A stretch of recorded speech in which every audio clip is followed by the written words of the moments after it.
Pythagoras of Samos. In ancient Greece, there was the Milesian school, which investigated the effect of matter on humans and society. It was Pythagoras who took the ideas of this school even further and was the first to use the word philosophy. Pythagoras was born about 2,500 years ago on the island of Samos in the Aegean Sea. In midlife, he migrated to Italy and founded a school in the city of Croton bearing his name. This school contained both religious and philosophical teachings. Pythagoras also played an active role in the political life of Croton, but he had to leave the city as a result of a rebellion and spent the rest of his life near Metapontum. Pythagoras further developed the ideas of the Milesian school, which began with Thales in the history of philosophy, with the Croton school. According to him, the basis of everything was not matter but numbers.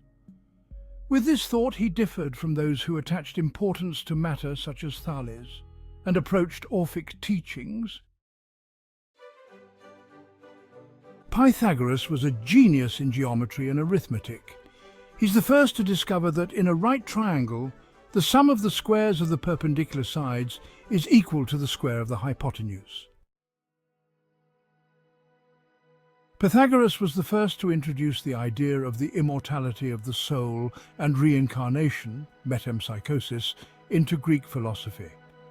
He is also the first to realize that the morning star and the evening star are actually the same star. In addition to his teachings on numbers, Pythagoras was also known for his thoughts on reincarnation, metempsychosis. According to him, the soul was independent of the body and could be reborn in different bodies after death. Within this cycle, the soul could be found in human, animal, or plant bodies. Pythagoras claimed to have experienced this reincarnation many times. His followers even believed that he became a god after his death. Pythagoras learned the importance of good time management from his teacher Thales. When Pythagoras arrived in South Italy, Magna Graecia, he felt that his true home was this land full of scientists. With this thought, he settled in Croton, one of the most important cities in the region. 530 BC. As soon as Pythagoras arrived in Croton, he captivated the city's prominent figures with his impressive personality and calm speaking style. At their request, he began to give lessons first to young people, then to children, and most importantly to women. According to Pythagoras, a proper education was essential to put political and philosophical ideas into practice.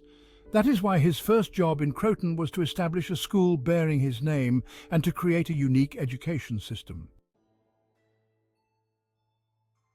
To be a student of Pythagoras required adherence to strict rules, both mentally and spiritually. Therefore, Pythagoras only accepted as students those who could adapt to his own rules and lifestyle. When evaluating student candidates, their attitudes towards their families, knowing when to speak and when to be silent, whether they were found in inappropriate behavior. He also paid attention to their relationships with people, how they evaluated their free time, what made them happy and what made them sad.